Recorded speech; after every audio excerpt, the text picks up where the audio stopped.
I am love, I am light, I am peace, I am whole.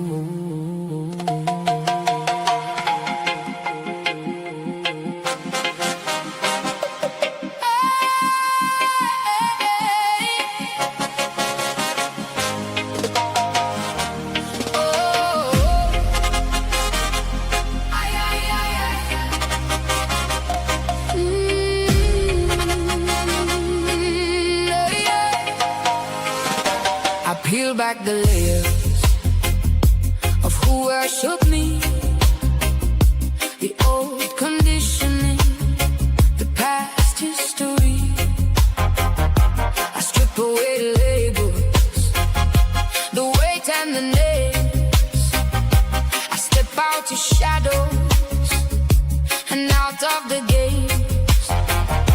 My trials were clouds, not the sky that is true. I return to the essence, I'm starting anew. I stop living in moments that no longer exist. I release every memory I used to resist.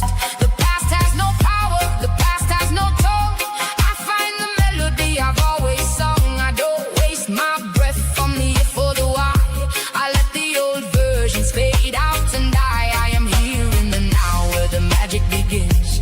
This is the moment where light always wins.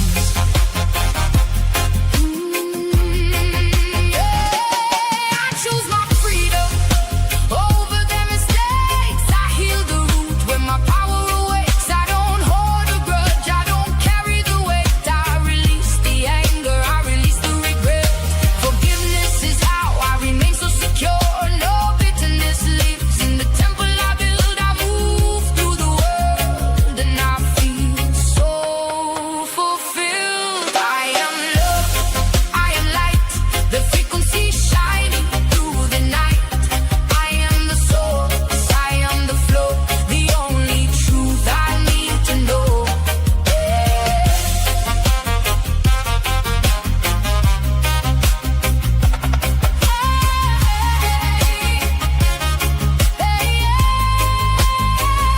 Every person I meet is a mirror I see, reflecting the state of the love inside me. If I see a shadow, I shine even more until love is the only thing left on the floor. Nothing outside has control of my feel. To the power of love, I'm completely healed. I am the peace that I used to see. Love makes the ego look small and weak. See how love finds me every single day. See how kindness always leads the way. See how I am the frequency I hold. I am the spirit, I am the goal. See how blessings follow my name. I am the spark, I am the flame. Every new breath is an upgrade in time. I am abundance, I am divine. I am love, I am light, the frequency shining through the night. I am the source, I am the flow, the only truth I need to know.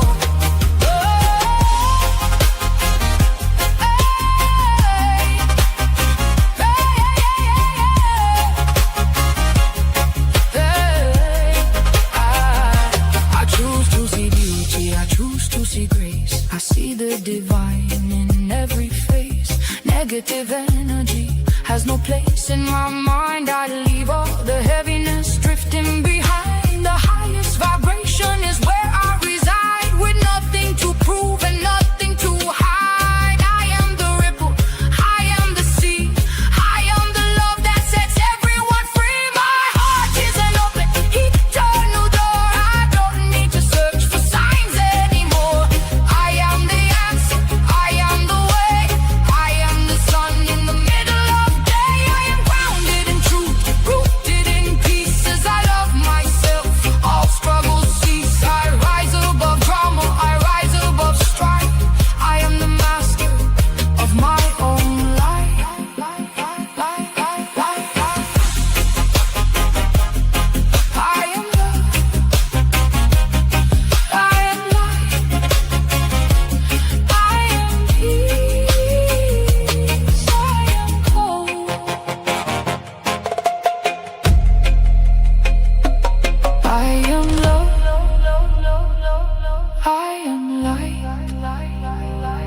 I am peace. I am whole.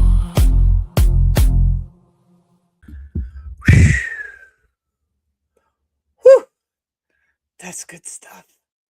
Hey, welcome. I'm Denise, and you are on the Virtual Do Better Ranch. Here is where you are safe. Here is where you can recharge. Here is where you can learn. Here is where you can breathe. Here is where you begin to do better. Come on in, take a load off, sit yourselves down. I got friends out in the chat. I'm so happy. Oh, thanks for being here. So I'm not talking to myself. Appreciate that. Appreciate that. And if you can hear him, Ren Boo is singing because he must know you are here. So, yeah. Awesome. Great. Great to have you guys here. Fantastic. Okay. So tonight's show is a lot of things actually, but and I know this is totally an American holiday for those of you joining outside of the US. Memorial Day is our holiday. Traditionally, that kicks off the summer vacations and those kinds of things here in the States, but it has a deeper meaning, and I'm going to get into some of that. Honor our veterans. It is also May is Military Appreciation Month. Wow. So thank you for your service. I saw the President and Pete Hegseth giving some remarks at the Coast Guard Academy. I have a brother-in-law who is a former chief in the Coast Guard, and of course oh, yeah, you can't hear him? Okay. He's sending you bubbles and kisses, Ren, if you can't hear him. I'll send you a private video later. But my ex was also Coast Guard, but we won't hold that against him. Hi, Ken. Oh, honey, I'm so glad you made it. Nice to have you here, baby. Nice. Little Mac Davis in the chat. Ren, I need to start paying you the way you jump from all the chats. I need to put you on my payroll, baby girl. You're just amazing. So anyways, thanks for what you do. I'll find somehow to get you some cash. I'll figure it out. But anyways, May is Military Appreciation Month, but Memorial Day, and a lot of people mix this up. I'm not sure. I get it, but the word memorial in memory of those that have fallen, because they all have not come home yet. And until they do, we do things like wear red on Fridays. Some of you that follow me out on social media, do I have it here? I might show it later. But some type of red on Fridays is what we do. Oh, Lily did the share out too, and she red pilled red pilled us out on pilled.net. That's cool. That is cool. All right. I got squirrels everywhere. All right. So it is Military Appreciation Month. It is Memorial Day weekend coming up. It's also my birthday weekend. Just saying. I was born in 63 and I turned 63 on Sunday. So far, so good. Hard to believe. Hard to believe. But I would be remiss as a patriot to start a pre-Memorial Day weekend without this young man's rendition of the Star Spangled Banner. You know the words. Feel free to sing along.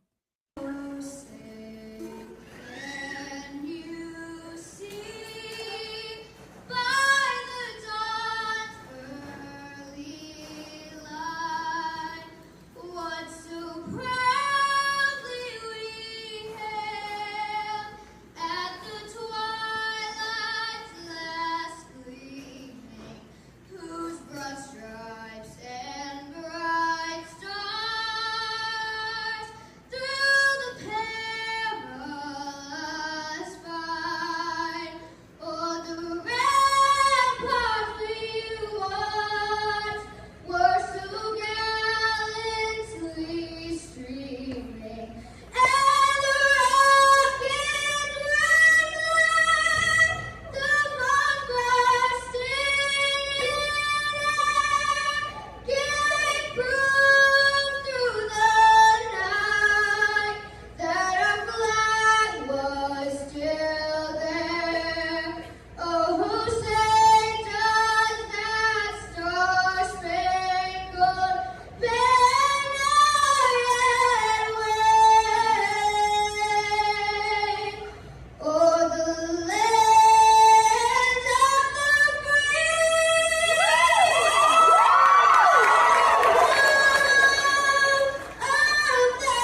That's how it should be. How about that? How about that? Gosh. Oh, Lily, I love that sticker. I'm totally stealing it. Totally stealing that sticker over on Pilled. Listen, if you are not on Pilled.net, why? You don't get censored on Pilled. You can start your own channel. You can absorb lots and lots of great content over there. So support our homegrown free land of free speech over on Pilled.net. And I'll come back and talk about them later as well. Oh, here's the Red Friday thing I wanted to share.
Go.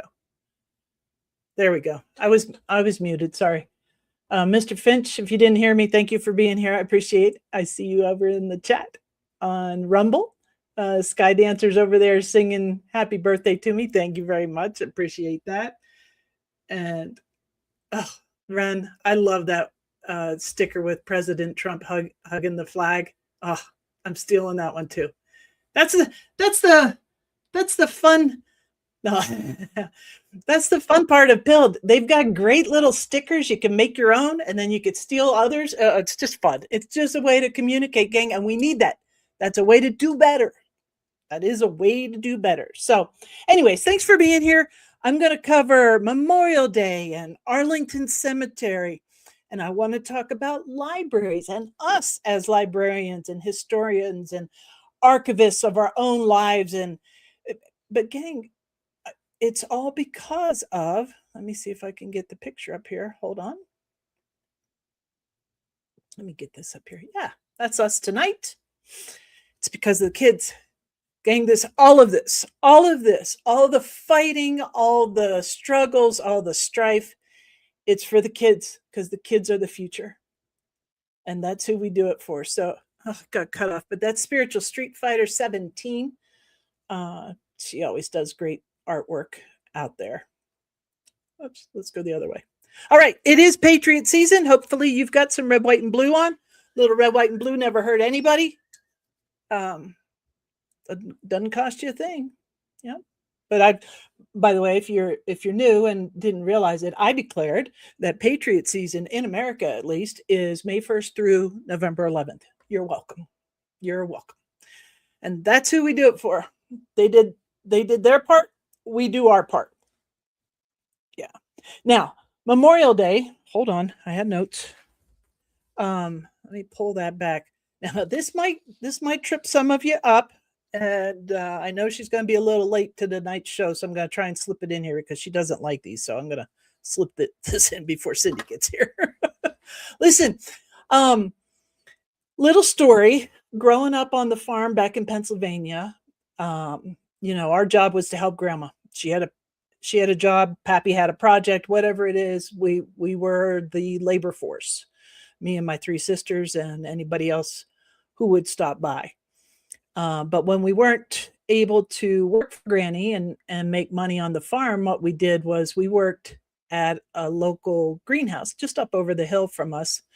I think a family bought it out. I don't know if they're still there or not, but when I was growing up, it was run by the Peterman family. And we would um, pot, plant, move, deliver thousands of geraniums. We'd take them to the cemeteries. People would come pick them up, but it was always red geraniums. Now, fun fact, typically in November, when we celebrate Armistice Day, 11/11 at 11/11, that's Veterans Day now. It used to be Armistice Day. That flower is typically the significant flower then is typically the poppy for the poppy fields. And that's if you'll see a lot of people wearing poppies on their lapels or pinned to their jackets. But for Memorial Day, it's geraniums. And so here's some, I got some history for you, a little learning we're going to do. So after the Civil War, and I know I've talked about this before because when I was reading through the notes, I'm like, I know I've said that before. But Decoration Day, that's another name for Memorial Day. That's what Granny used to call it, was Decoration Day. We would decorate the headstones of fallen soldiers. And I talked about Grandview Cemetery last week. That was the cemetery is adjacent to the farm property. That's where my ancestors are all buried, in Soldier Circle and around. But it was Decoration Day. And the geraniums came up because after the Civil War, people began decorating the graves of the fallen soldiers. And later it was all loved ones, not just soldiers. It's just become a thing for this time of year. And back then, Memorial Day was always May 30th. It was always May 30th. But, you know, we like to screw with calendars and make it convenient for us. Oh, good job, Lily.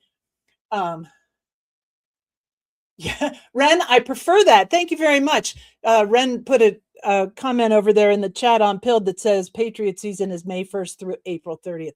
I like that. Well done. Well done. Honey, it's okay. We just roll with the flow here, Lily. It's all good, honey. I'm happy you're here. Super happy you're here.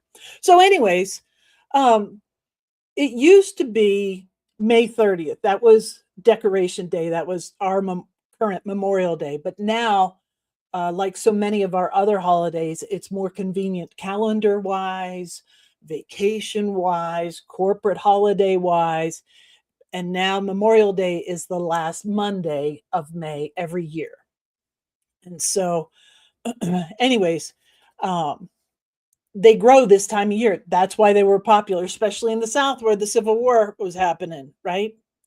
So they're hardy, they're practical, they are not perennials, so you can literally plant them on a grave and they will continue to grow. Some of them get to be big bushes. The red color of the geranium, because geraniums come in all different colors, the whites, the pinks, a little yellow in there. Even like a hot magenta, pink, purplish kind of color. If you get the vining geraniums, they have different colors in them. But the red is for us to show patriotism. That's a color that symbolizes valor, sacrifice. And that really aligns nicely with Memorial Day, the remembrance of the fallen soldiers. So in some regions, Memorial Day weekend is actually called Geranium Weekend. And I'm sure my sisters and I were muttering a few things about geraniums under our breath as we were hucking flats of ceramic pots filled with geraniums in it. I couldn't lift them now, I don't think. You guys are hilarious. All right. So anyways, I'm curious if you guys have any traditions around Memorial Day. While I'm yakking, please put them in the chat. I'd be curious to see what kind of things that you do for Memorial Day. So tell me in the chat what you've got going on there. So I talked about red for geraniums, and I also wanted you to know that in Victorian times, Queen Victoria, geraniums were said to symbolize steadfast piety, constancy, the themes that endure with memory and respect. So it's kind of a cool little tradition.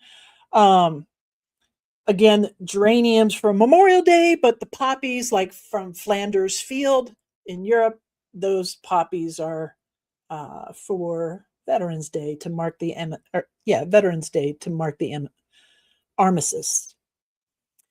All right, I think that's it. I don't know if you guys do anything for Memorial Day. I've got a couple pictures that I'd like to share with you. This weekend, I haven't had time to help out this group recently. Ed and I have another cousin who is part of the organization called, or helps with the organization called Rolling Thunder. They are a motorcycle club.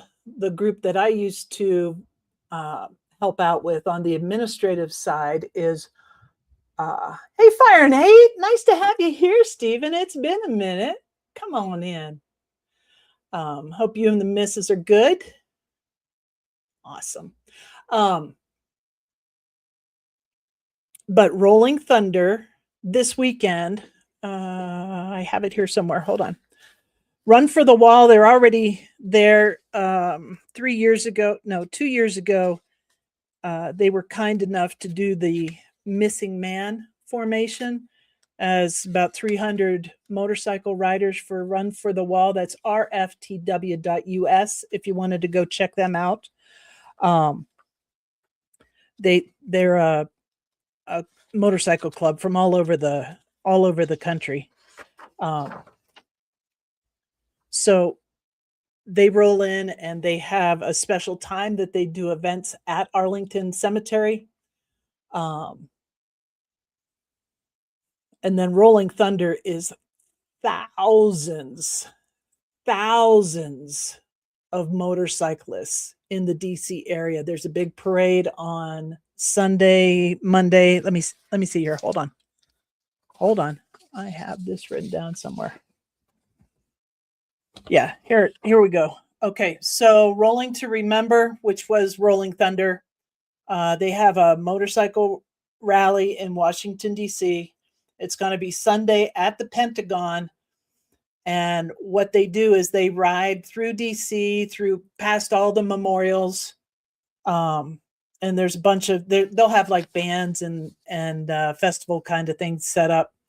But those are thousands of motorcyclists, and they honor the POWs, the prisoners of war, the missing in action service members, fallen heroes, and they raise awareness for veteran issues.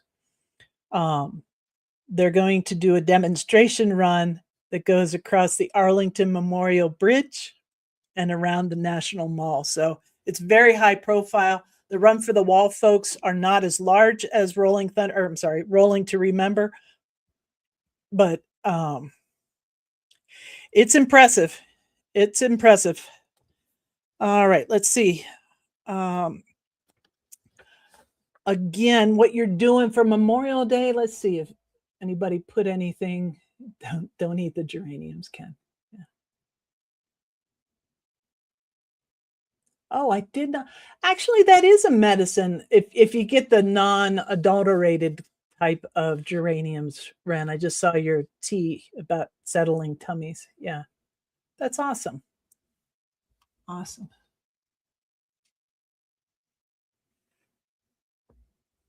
Okay, I can't see if anybody wrote what they do for Memorial Day. I don't know if you go lay wreaths. I don't know if you take geraniums to the cemetery. I don't know if you have a personal moment of silence for fallen soldiers, whatever it is. But here's some things. If you're in the DC area, there is a National Memorial Day Parade on Monday the 25th. That it starts at 10 a.m. and it's all along Constitution Avenue. If you guys have never been to DC, you must go. If you've never been to DC during Memorial Day weekend, that is top shelf stuff. It's good stuff. I'd like to be there just to see the National Memorial Day concert. I watch it online. I'm kind of nerdy that way, but it's just a thing. I like to watch the fireworks and the music online. I don't want to be there with all the peoples, but PBS usually holds. It's Sunday night. It's 5 my time, 8 Eastern. They broadcast from the West Lawn of the U.S. Capitol, and then they have Gary Sinise is going to be there this year, which is awesome.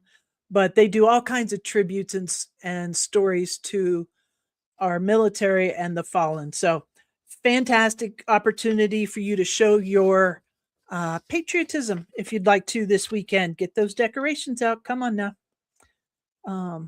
There's about 130 national cemeteries across the country that you can find some type of programming going on this weekend. Most of them will be on Monday. I know the one here in our little town at the man-made lake over the hill here, they'll do a ceremony on Monday morning at 9 before it gets too freaking hot. Yeah. All right. So enough of that. All right. That's good. Good. Check that off the list. Okay. All right. What else do I got here? Hold on.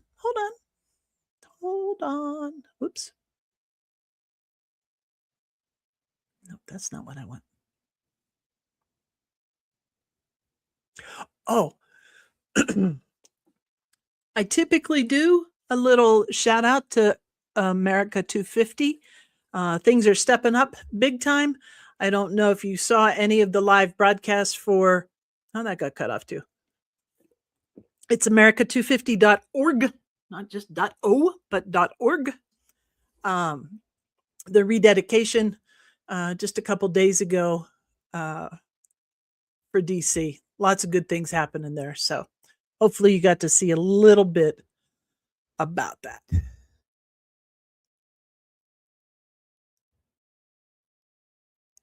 Where are you heading off to, Lily? Oh, thank you, Lily. That's more than enough right there. Appreciate the prayer for them. Nicely done. Yeah. Where are you heading off to this time, Lily? Okay. Arlington. I want to talk about Arlington because I know a lot of you may have not been there. I got to go as a kid and as an adult. They lock more of it down now than they used to. We were able to walk through the headstones at Arlington. They kind of frown on that now. So let me see. Hold on.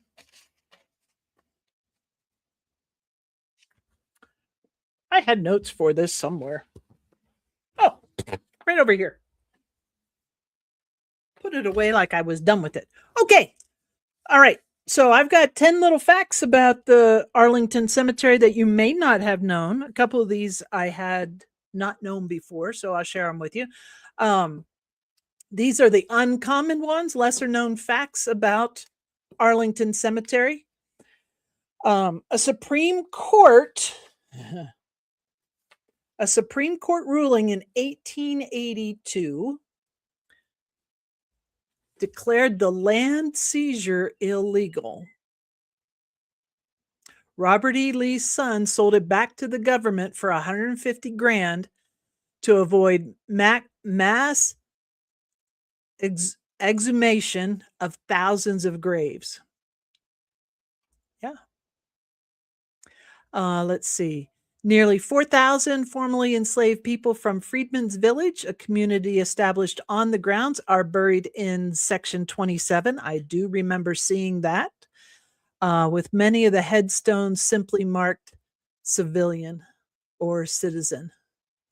Yeah. Yeah. The first burials were racially integrated.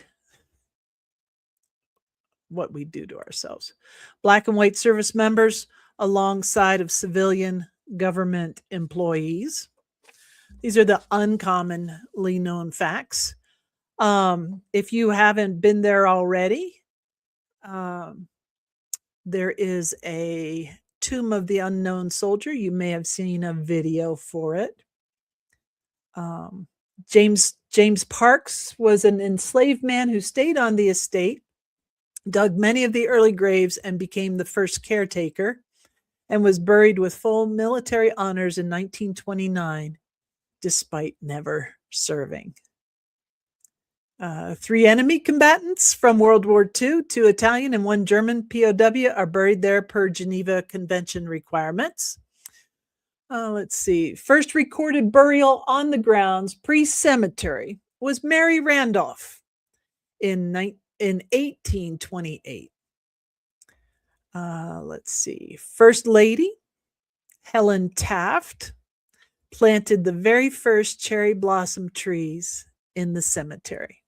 The cemetery has 8,500 trees from 300 species, including some of the largest of their kind in Virginia. And the last one is, it was partially intended as a message to the Robert E. Lee family that the graves, people are such asshats sometimes, that the graves were placed deliberately close to the mansion, including the rose garden that's there.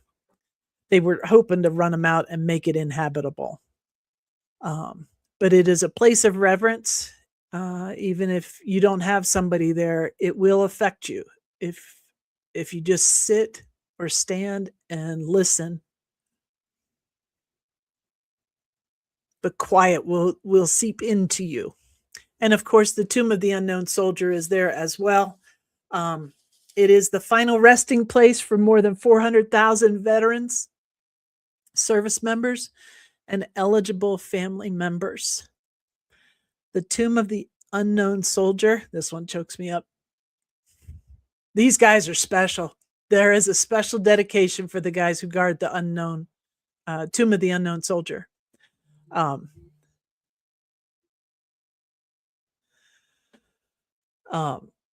It is guarded 24/7 by sentinels from the 3rd U.S. Infantry, the Old Guard, that's their nickname, and they perform a precise 21-step march in any weather.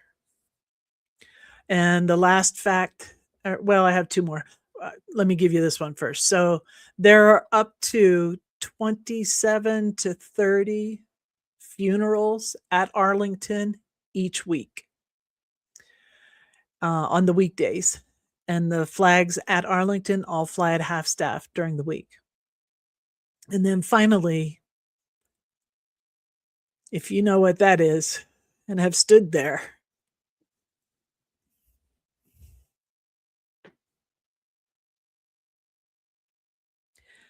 next week's show, I'm going to share with you some facts about JFK and his role in where we are today. JFK is buried at Arlington with an eternal flame that was lit by Jackie. Jackie is also buried there. Robert is buried there. And Edward is also buried there with 2 children. Yes, Ren, it is JFK's Q grave. Yep. There's only 2 presidents. There are only 2 presidents that are buried at Arlington, and that's JFK and Taft. Yep. All right. That's your little history lesson for tonight on Arlington. Since it is Memorial Day weekend, I thought that would be kind of cool to share some thoughts with you on that. Awesome. Awesome. All right, let me get that off the stage. All right, what do we got? Oh, I got some good humans. Oh, you know what? Hold on. Let's do a little yeah, Bren. That's fantastic. That's You're in a rare club, Ren, to have stood on the queue at the Eternal Flame at the JFK graveside. Yeah. There's not many people that could say that. Yep. All right. Let's do a little music interlude. Here we go.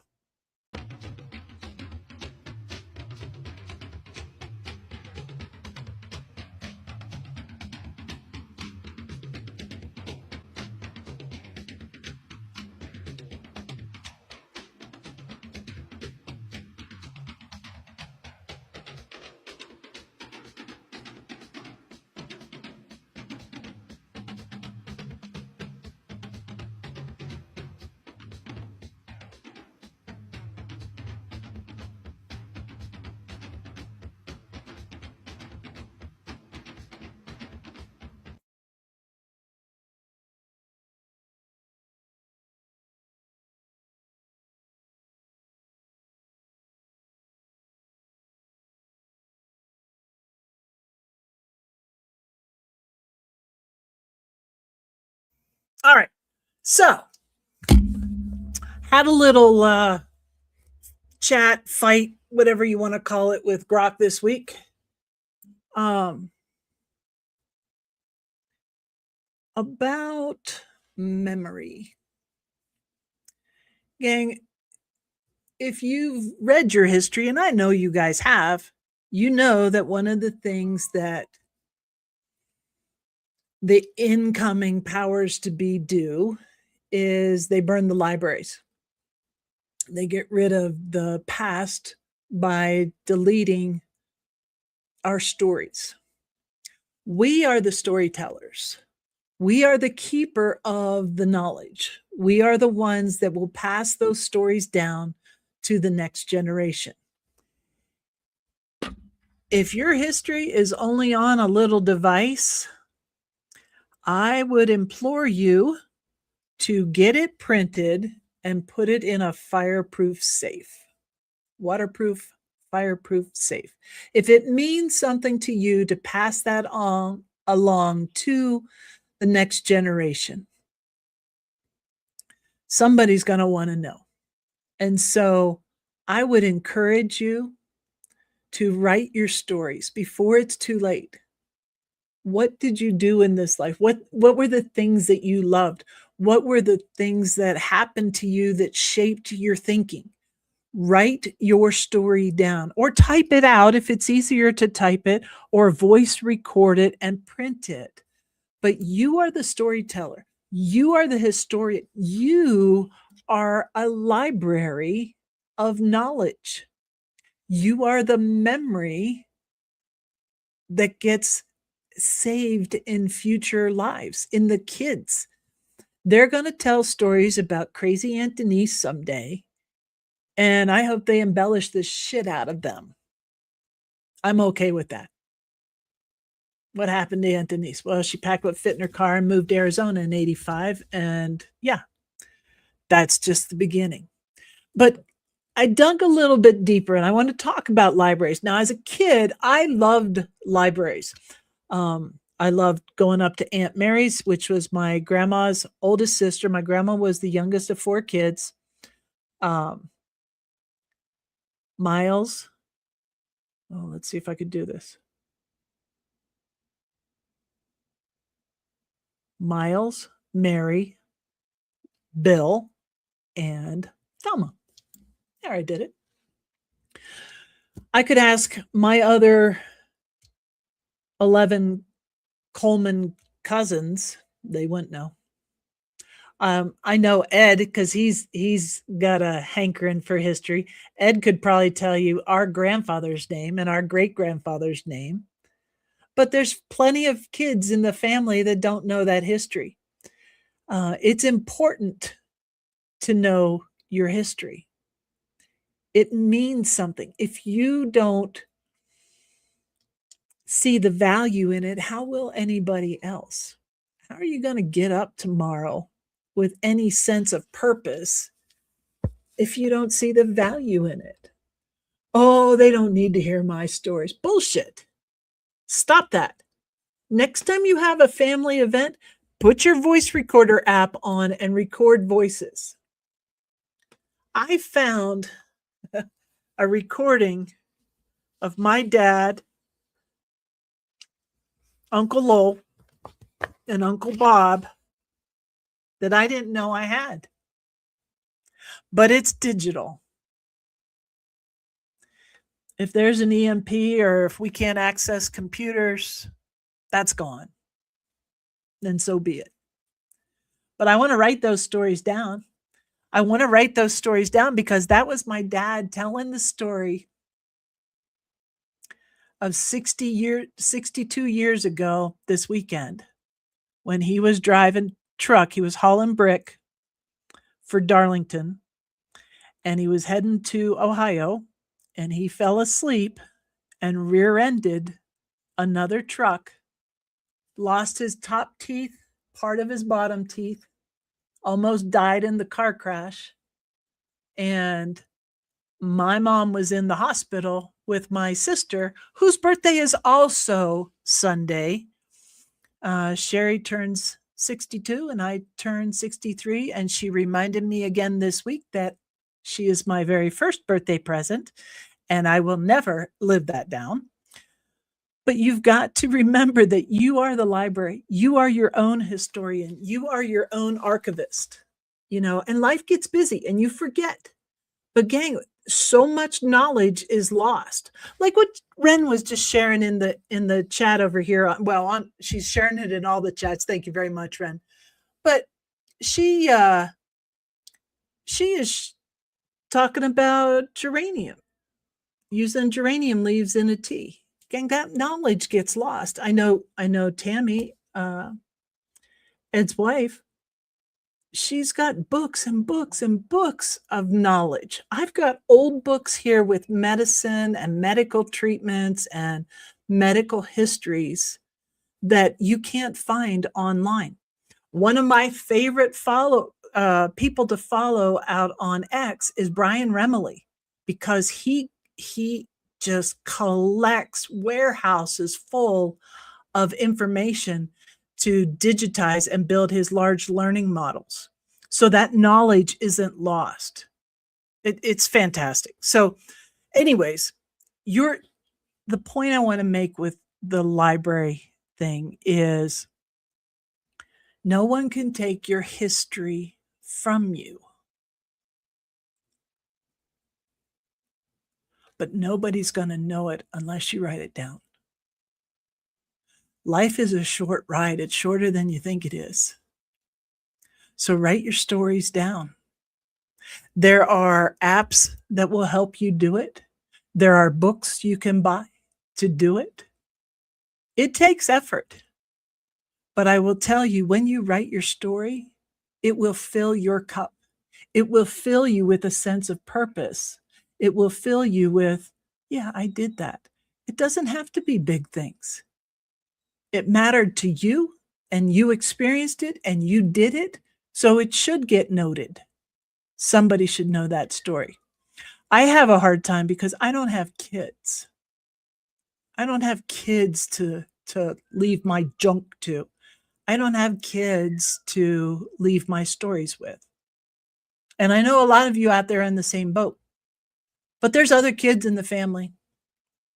There are people that want to hear those stories. There are genealogical societies around this country that will take your written stories and make it part of their history.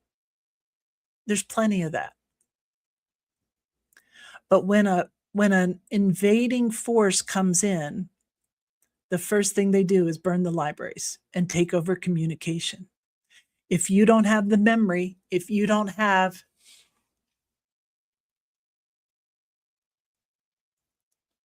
Well, I remember where you used to live. I'm taking a shovel over to Solana Beach, Ken. I'm just saying. So there's value in it. But when the libraries are taken and the books are burned, then what do? How do you learn? I mean, think about that. How are you going to learn? That's how histories get rewritten, gang. That is a nefarious act. It is insidious. And it is up to us to stop that. We're the only ones that can control it. So write your history, talk about those events. Yeah, post them out on social media, but think about capturing some of it in a more permeable, permanent state on linen-free paper, archival. What is it called? Archival. I can't think of there's a word there. Archivist paper, archival paper. So it doesn't deteriorate. I have a book. This was my favorite book as a kid, and it was old when I was a kid. This old book, I should be wearing gloves up with it, but I don't have them on.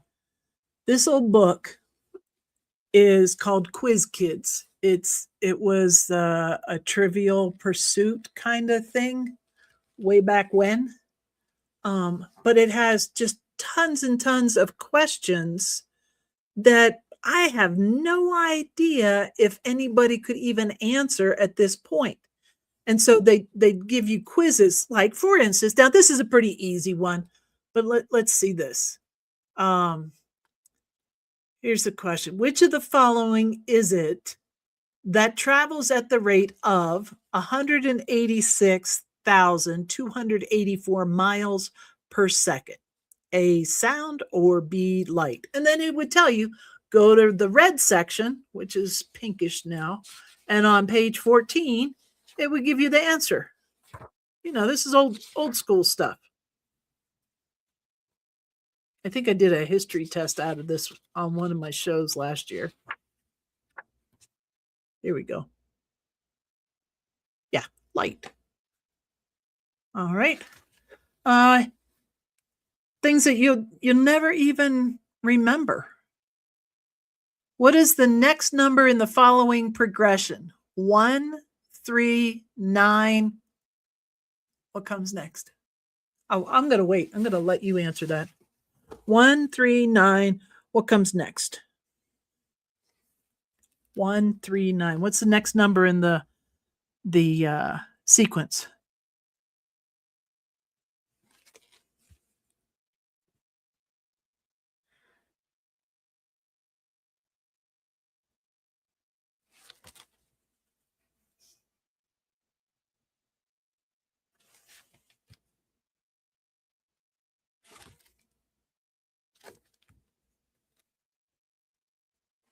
I'll wait.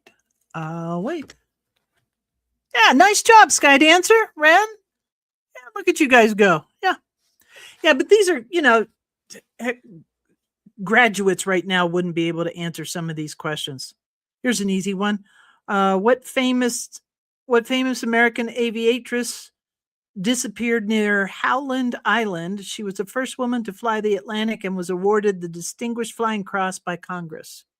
Who was that?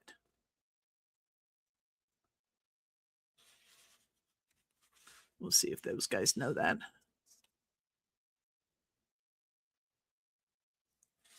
All right. You agreed with Ken. You're so cute. Oh my gosh. Oh, here's a good one. If you're a reader, Louisa M. Blank was the author of the most popular juvenile book ever produced in America. She also wrote 8 Cousins. Give her last name. All right, let's get back and see if they know the aviatress. Yeah, that would be Amelia Earhart. Yeah, good job. Oh, here's a fun one. This is historic. Which one of the following women was the wife of one president of the United States and the mother of another? Anna Harrison, Sarah Delano Roosevelt, or Abigail Adams? Which one of the following women was the wife of one president of the United States and the mother of another?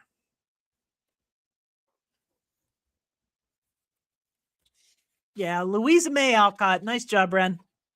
You're not using Grok to answer those questions, right? All right, let's see here. I love old books. I just love old books. Which one of the following women was the wife of one president of the United States and the mother of another? Anna Harrison, Sarah Delano Roosevelt, or Abigail Adams? What do you think? Nice job, Ken. Abigail Adams. Anyways, there are things, words, stories, questions in this particular book that you won't find in a Grok, that you won't find in your favorite AI. Mine's Grok, right? But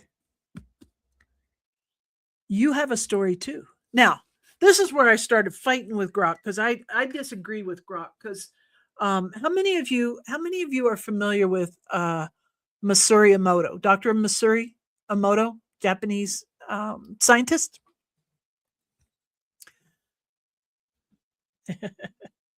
So Grok and I got into it because I believe in Dr. Emoto's work. I absolutely believe it. He did the Messages in Water work. Maybe you've seen that. But Grok says, no, that's not true. That can't happen. That memory can't be held in water. And I'm like, I call BS. Yeah.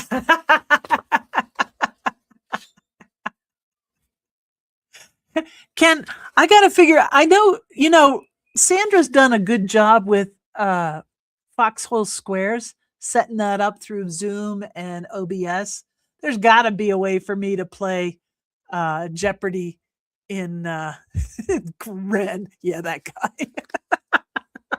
guy. There's got to be a way for me to do a little Jeopardy quiz. I'm going to, maybe while I'm on the road, I could work that out. Yeah.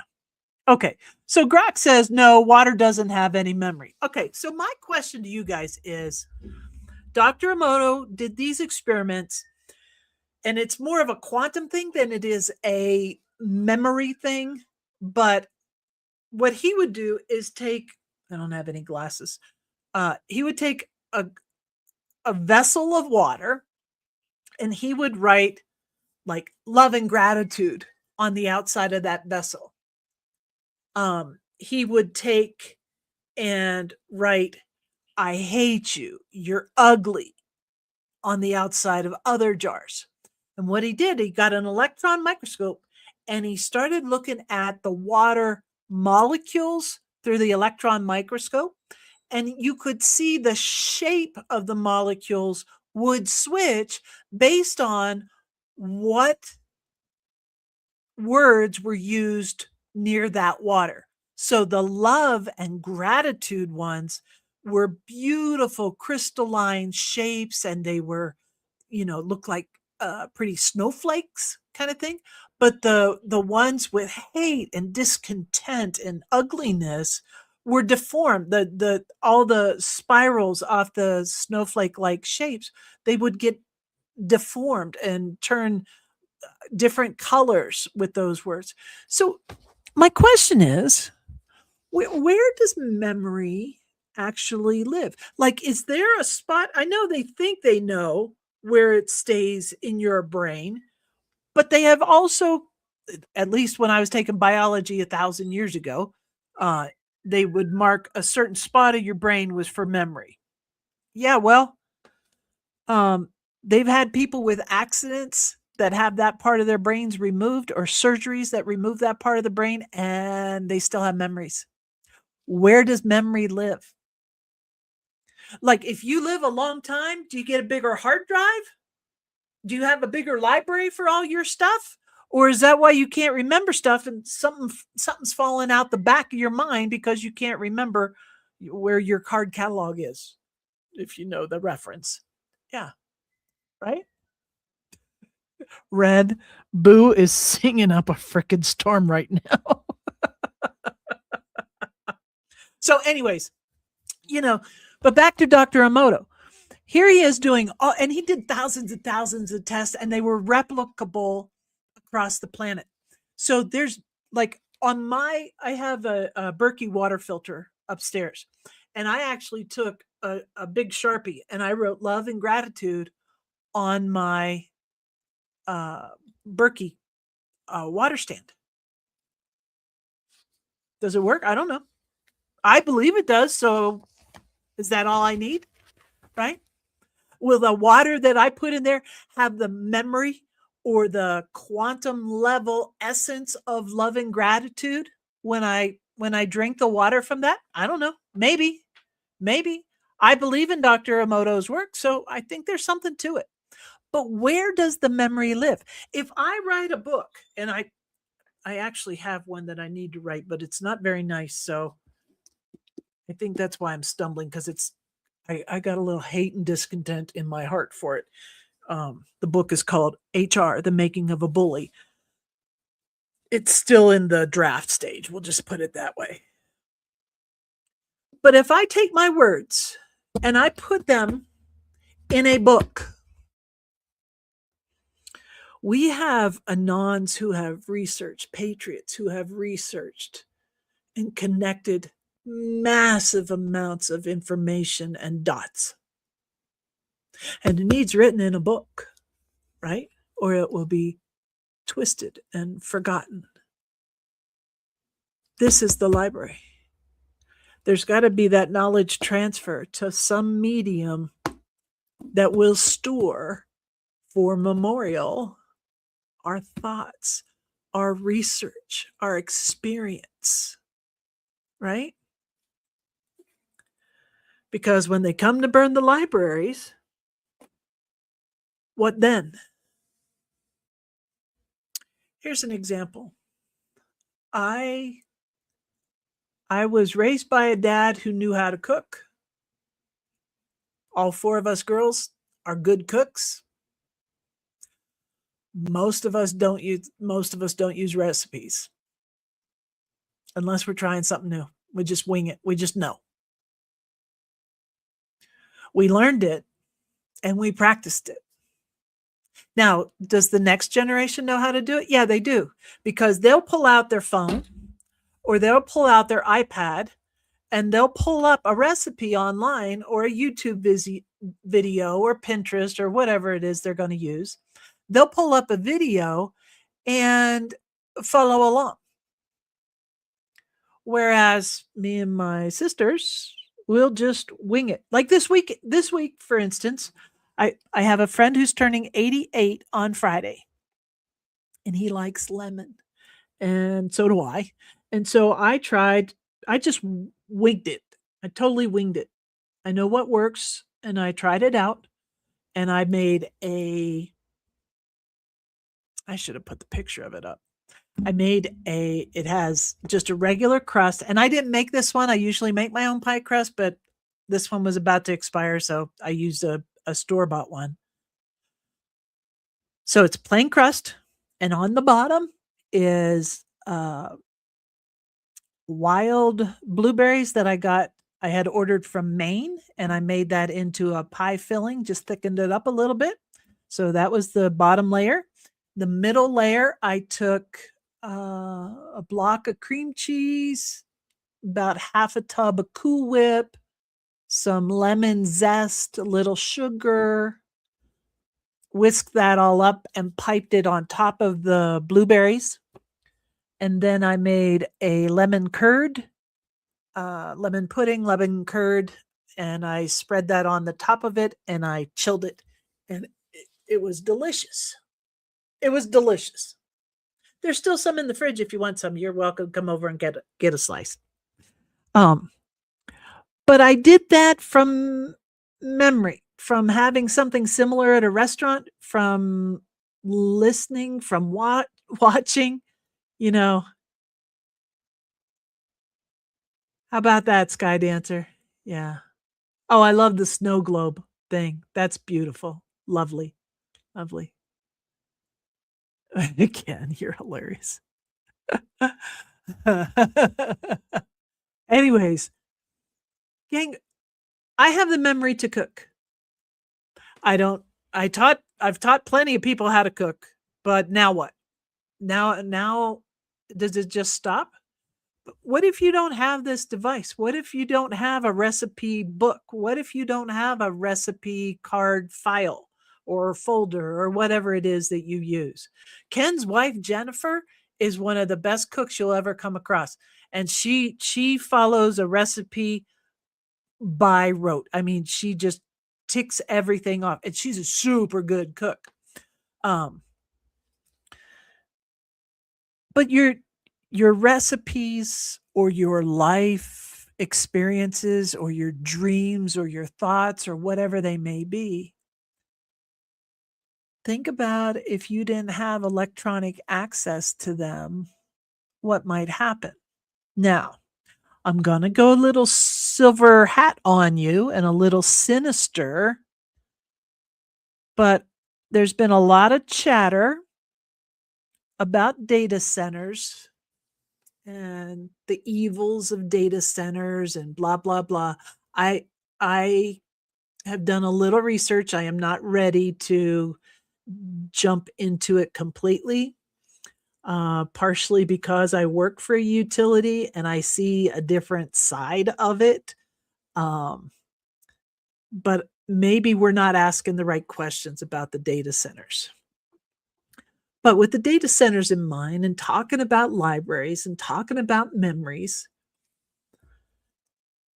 as many people will tell you, and way back when in 2017 and 2018, when the Q boards were active, we were instructed to make backups. We were instructed to make copies in multiple places. That wasn't an accident. That was done with intention. Because I want you to think about something. If you make a post on social media, if you save a file in the cloud, if you buy digital versions of books or music, how secure is it? How do you know that you have the original copy? Why do you think people want to collect the Geneva Bible from 1685? Because digitally, the footprint can be altered. There's forensics to follow it. But by the time you realize that the book you thought you knew what was in it, by the time you go back to it and it shifts, is that a Mandela effect? Or is that more insidious? Just asking. And I will tell you that when I was married, my husband was a huge New England Patriots fan. Huge. And I had read the book by Brian something or another. It starts with an H or a K. And it's called The Fix Is In. And it was about the NFL and how Vegas sets the games. It's all rigged. And when I read that book, I'm like, I'm done with football. I don't want to watch it. I don't care what the NFL does. They can freaking go kick rocks. Don't care. Don't care. Roger Goodell can go suck his thumb. Anyways,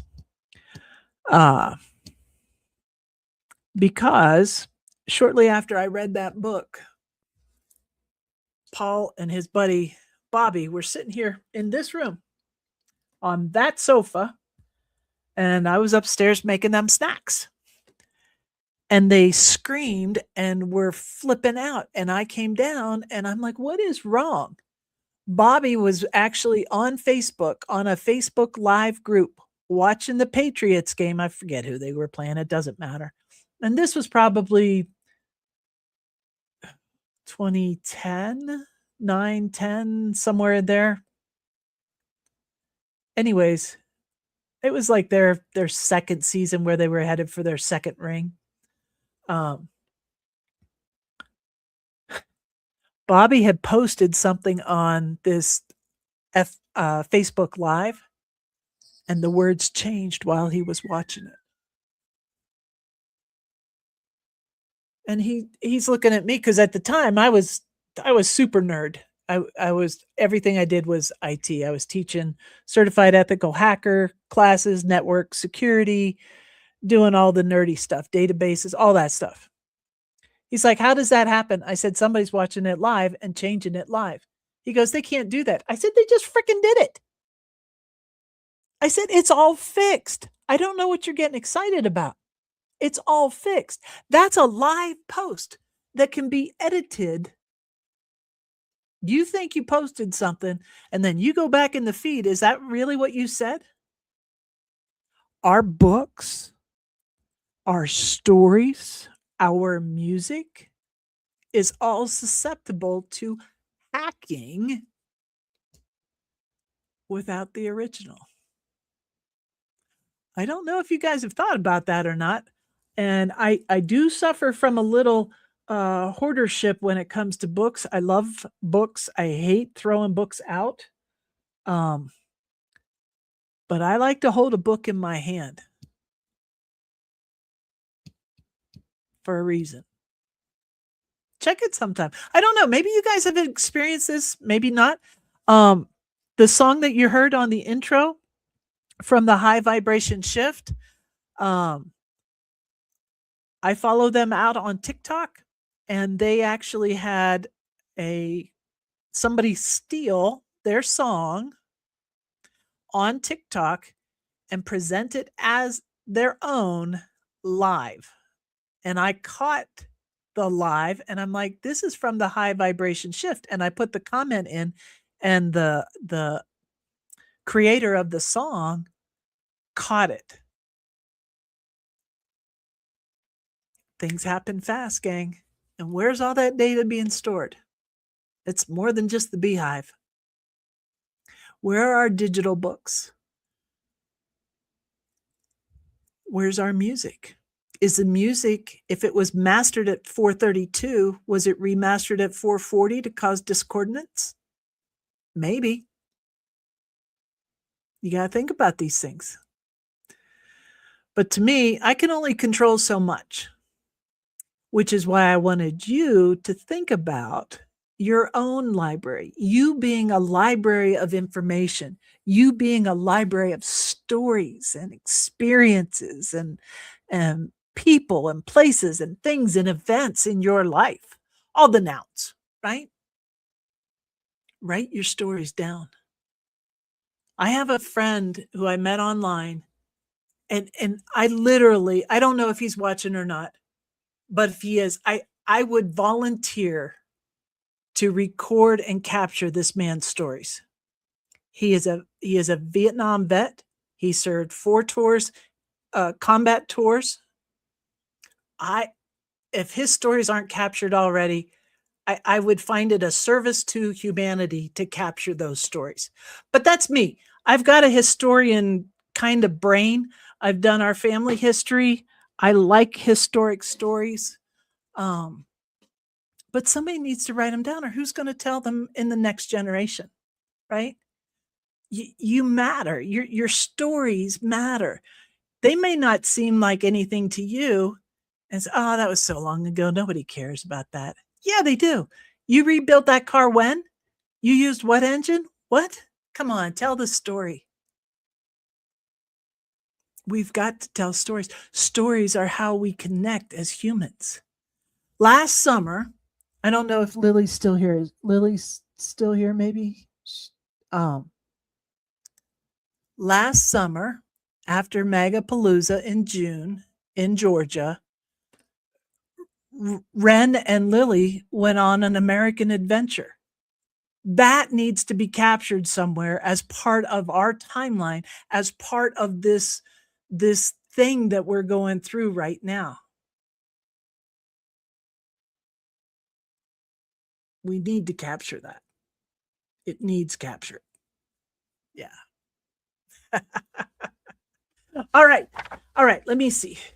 Hold on just a second. All right. I've got some more stories to tell you. Um, let's see. I have somewhere here. Hold on just a second. Somewhere here I have some more stories, but I have some ideas for you to help you with your memory, right? Um, if you're good at remembering names, tell me in the chat. Tell me in the chat. Are you good at that? I like remembering names. Hey Eric.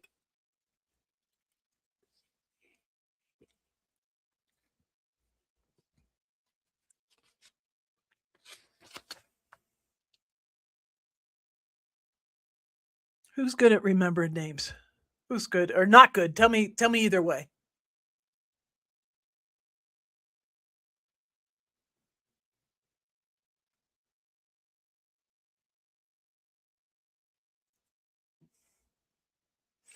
Years ago, back in 97, I think it was. Yeah, it was after Ken had left Phoenix and moved to San Diego, and I was stuck at the company we both had worked at. Uh, it was a flying whistle stop tour. Honey, I want you to come and spend as much time as you can here. Yeah. Yeah, but it still was an adventure. Come on now. It was still an adventure. But back in 97, I had a really hard mental breakdown. I won't bore you with all the gory details, but I knew then I didn't want to deal with Western medicine. I didn't want to go on the Prozac or whatever it was they were pushing at the time. I just couldn't figure out how to get better. Ended up going to a homeopathic psychiatrist, who used to run the School of Homeopathy here in Arizona. And Dr. Todd Lincoln, little fella, wears a bow tie, really cool. Yeah. It's a gift, Ren, to be able to remember. You can't remember your own name. It is a gift to remember names. I'm going to give you some tricks on how to do it. And it just takes practice. Anybody can do it. The problem is we tell ourselves that we can't do it, right? We just, yeah.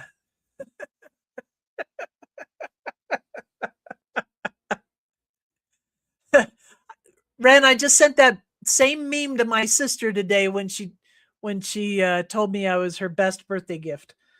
anyways, anyways, I was having a little mental issue, and I went to see Todd and did the whole intake and all that stuff with him. It turns out I was missing a cell salt, and one dose, and my brain was working again. I was very lucky. But he treated me through homeopathy, and I became fascinated with homeopathy. And if you don't know how that works, and a lot of people think it's quackery, I am not one of them. I believe in it. One of my favorites is allium. That is onions. So if you have a runny nose, you should take a homeopathic treatment called allium. And when the homeopathic medicines are created, and you can create your own, it is a series of deduction. And basically it ends up where there's no allium in this case, or the original medicine, and it started out with it just the memory is in the water or the material that the medicine is being made with, and it is concussed and deduct. There's math involved, and you just keep going down 30 times, 90 times, 100 times, or you can buy them at Whole Foods or what's the other, Sprouts, or your health food stores. You can buy the homeopathy medicines. There's things for radiation. There's things for like the geraniums. There's things for upset stomachs, arnica for pain. But the funny thing about homeopathy is it starts out with the premises like treats like. So if I have a runny nose, I'll take a medicine that in its original state, like an onion, would make your nose run. And it works. It works. And so how can that even happen where the resulting water remembers that it was once onion and it's diluted. Now, a lot of people will say that's quackery, and that's okay. You do you. I'm not forcing homeopathy on you. I'm just saying there are many, many cases and many, many books written on this topic that there's got to be something to it. I have personal experience where it has actually worked. Could it be the placebo effect? Oh, 1,000% it could be. Or it could just work. I don't know. We stretch our minds here on the Do Better Ranch. We keep learning, right? Anyways, back to us learning. Let me see. Do you guys know who Jim Kwik? Here, Hey, Ren, maybe you could find a link for him and drop it in the chat if you don't mind. Jim, and it's literally spelled here. I just dropped it in the Rumble chat. Dandelion is good for radiation and pollution.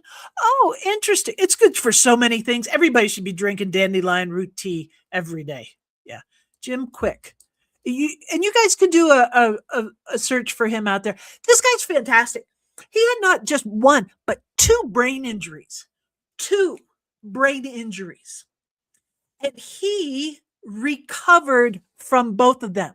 One was inherited, and then the second one was an accident. A physical accident caused him a brain injury. But there's the Jim Kwik method, and his name is really Jim Kwik. That is his given name. And he teaches people how to rebuild their memory. You can go out. He has a TED Talk. It's really good. Maybe a couple of them. Oh, thanks. Thank you, Ren. Yeah. Quick Brain. That's the one. Thank you, Ren. Yep. But you can go out, you can watch videos free. It doesn't cost you anything. You can buy his book if you want to, but you don't have to, right? But Jim does this thing, and I took a class with him online. It was a Zoom call, and he taught us how to do a mind map. Like, I don't know, maybe it's just getting older. Maybe I'm buying into that and I shouldn't, but I can't remember. Maybe it's ADHD. I don't know what the heck it is, but I'm having trouble focusing on remembering why I went upstairs or why I went into this room or what I needed at the grocery store. Oh my God. But I know I'm not the only one. And so there's this thing called a map, and it's fantastic. There's a rhythm to it that you can learn how to build your own mind palace, he calls it. And basically, one of the techniques is you pick a favorite room of yours, wherever it is. It could be in your own home. It could be in somebody else's home. It could be in a public space, wherever it is. But when you go into that space, like if you're coming into your home and you're in that front hallway and there's a table there, and on the table is a basket where you always throw your keys. Okay. And maybe there's a shoe rack underneath that table where you always take your shoes off. And so what he does is it's a familiar place. And as you walk into this place, you put the first nugget of information you want in the basket, like your keys would go in the basket.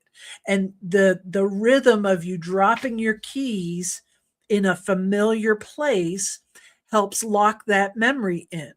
And then you take off your shoes. And as you're taking off your shoes or visualizing yourself taking off those shoes, you remember the second nugget of information.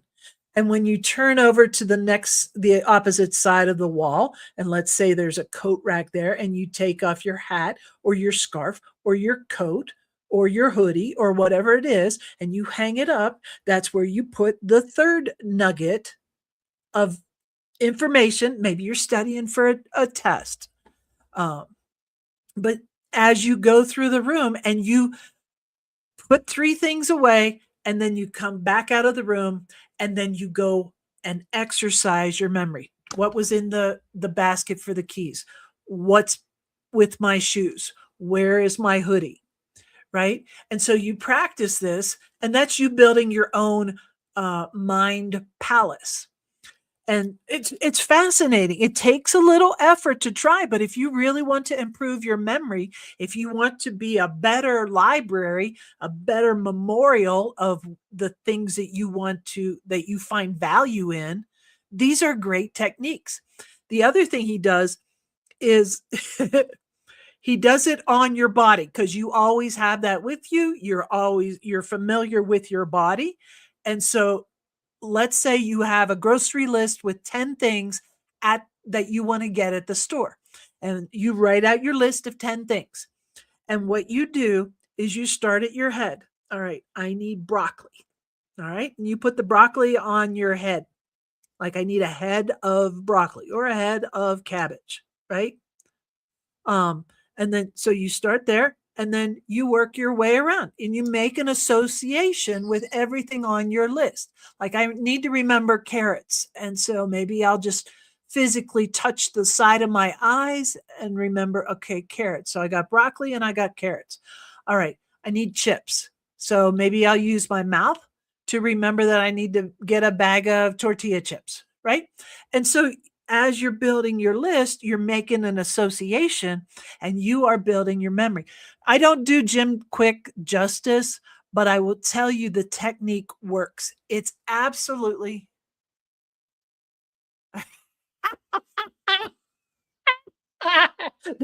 I'm sorry, Ren. I didn't mean to stress you out, baby girl.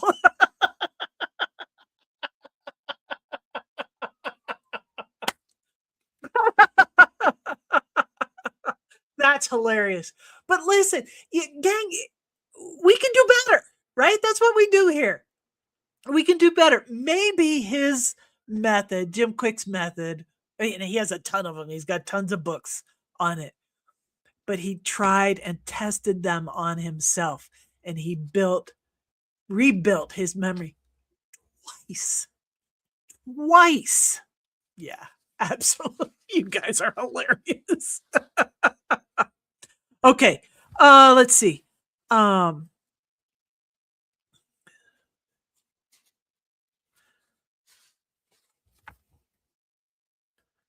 Let's see. What's some other tip? I have some other tips. Might be in there. All right. Song lines. Okay.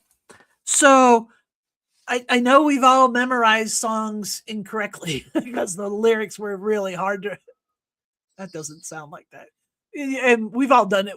That's not what that said. I can't think of an example now, but there's plenty of songs. I'm like, what did they just say?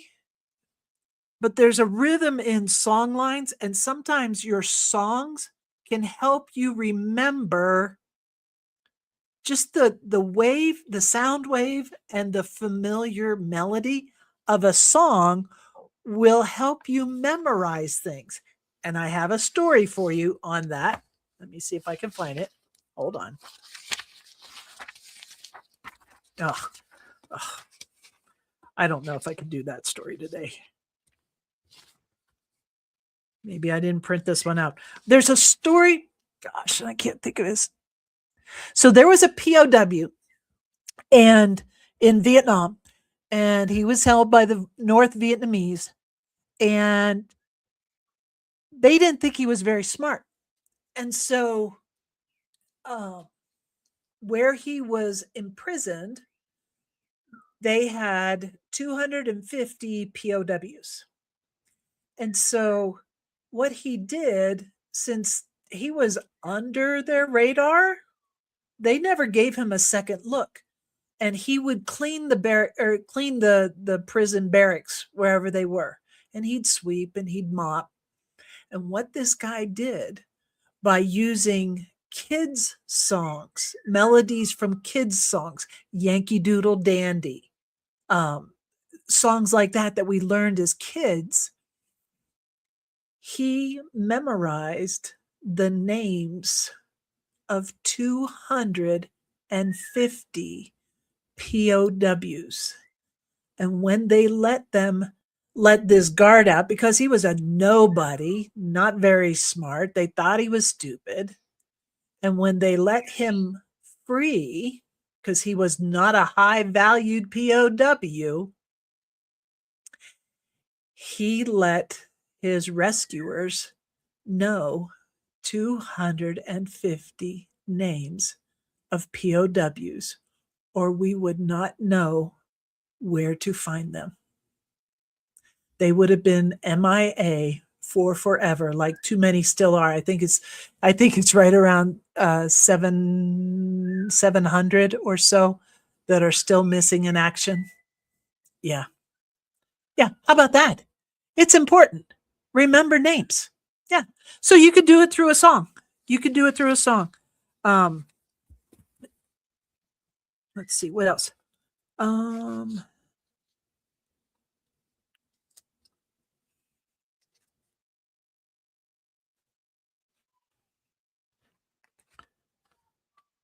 Let's see. Oh, I know I brought him up before. I fully intend to spend a decent amount of my upcoming weekend doing some of his meditations, but Dr. Joe Dispenza, and you can find it drjoedispenza.com. He's got, tomorrow is a National Day of Meditation and Peace, the 21st, all day tomorrow. And he is doing a prayer meditation thing across the planet through his site to bring peace. I'm tired of people dying. So, yeah, how about that, Ren? The guy that remembered the 250 names? Yeah, he was a hero, and they just looked right past him. But because he took the time and he did that sing-song remembrance, the song line memory skill is what it's called, to remember 250 POW names. I love it. Absolutely love it. Love those stories. But anyways, Dr. Joe, I still haven't got to go to his, he does like a week-long retreat. It's still on my bucket list to do one of those. But he does, and I have the meditation, but it's called a walking meditation. So there is memory that you establish and patterns that you establish each time you set your foot down and doing a meditation, and he always has music attached to them, can transport you to different places. But you can always also use walking and song to remember things because of the rhythm and the connection it makes to what you're trying to remember. You could go look it up. It's I just had it. It's part of a song line memory trick, but physical walking, and when you sing it, when you do that sing it like the kids song, like the guy that saved those 250 POWs.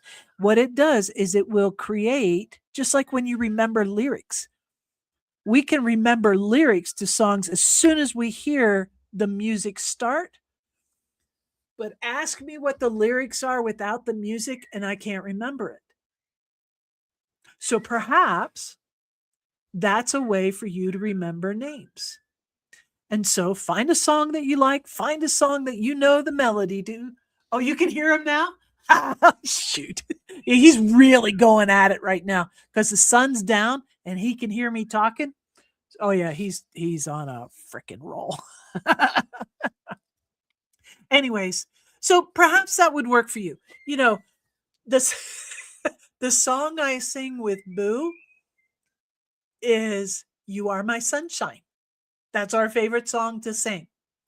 And when I want to remember something and keep it top of mind, I will use the tune to You Are My Sunshine, but I will change the words. I just, like last week, I gave a talk on emotional intelligence, and there was one part where I wrote it really well, but it came out from the keyboard or pen. It came out really well, and I wanted to share that with the audience, but I couldn't remember what the hell I had written. And so I put it to the tune of You Are My Sunshine. Yeah, he is. Um, I put it to the tune, and then when I gave the talk, it was easy to remember. Boom. Didn't miss a beat. Didn't miss a beat.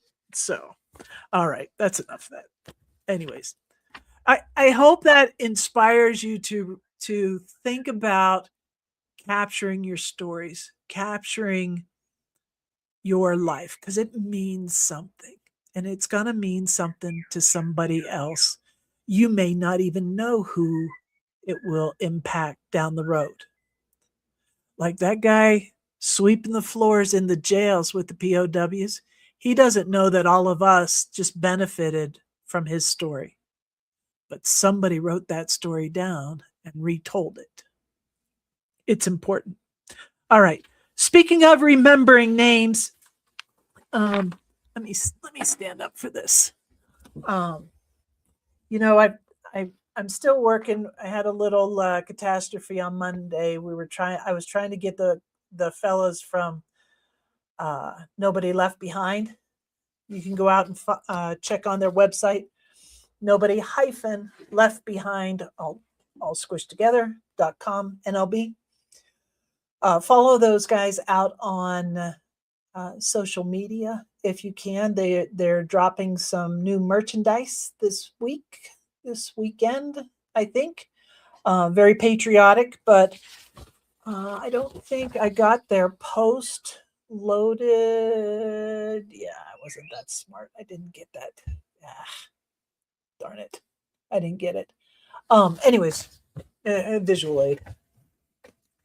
So Lee posted this out on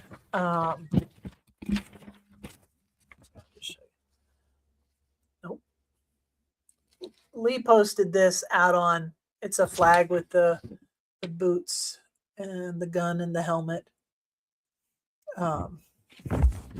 And they are on TikTok, it is at Nobody Left Behind, all one word.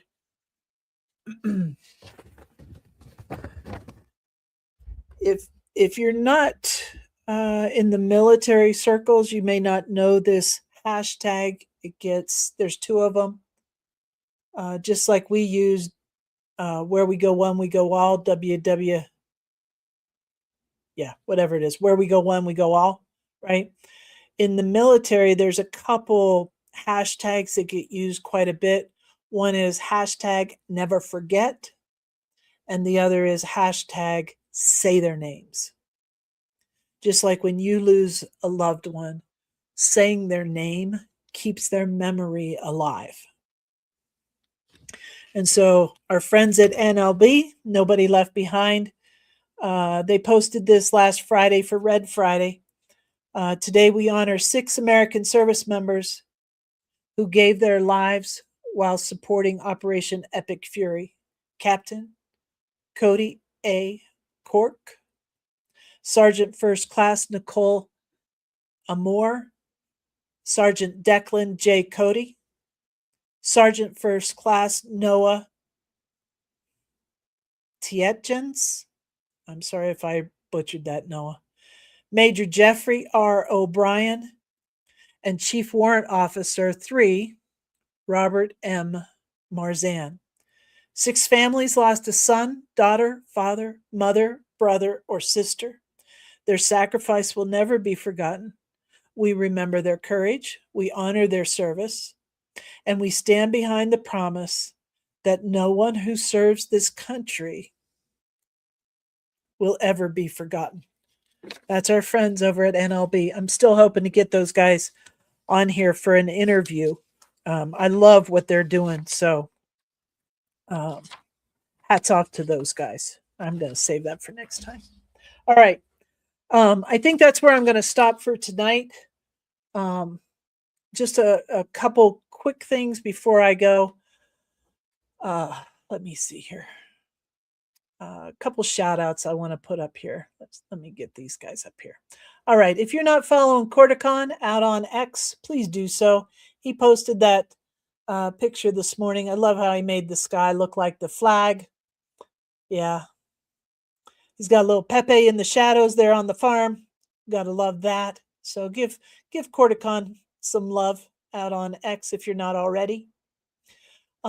We are back this week. We took last weekend off. Family stuff took priority last weekend for Sandra, and we are ready to come back Saturday night. So please, if you can, join us on Rumble or Pilled or X. We're going to do Foxhole Squares. I'm your bottom center square every week, so please join us. If you'd like to be a contestant, let me run this. If you'd like to be a contestant, you can play tic-tac-toe. If you'd like to be on the show, we'd love to have you. Sandra will run you through a little contestant prep before the show. We have your back. We won't let you look stupid, but come join us. We'd love to have some contestants from our audience on the show. Love to have you. Just email Sandra there at foxholesquares@gmail.com. Yeah. Do you see the waving flag? It's moved by the life breath of patriots. Yes, indeed. Absolutely. All right. Our friends over at 1773 TV, TikTok Terry, Johnny Q, and MAGA Punch, our very own Ryan, who is also on the top right square of Foxhole Squares, MAGA Punch on Saturday night. You get to see him and his shenanigans. Let's see. Hold on a second. All right, let's pull that back out. Hold on a second. But yeah, you should get out on Pilled. Did I have? Nope, it's gone now. Yeah, get out on Pilled. Get you an account over there. I know it's another account. That's okay. You'll survive. Nobody died. Yep. Oh, thanks for that, Ren. That's awesome. That is awesome. Yep.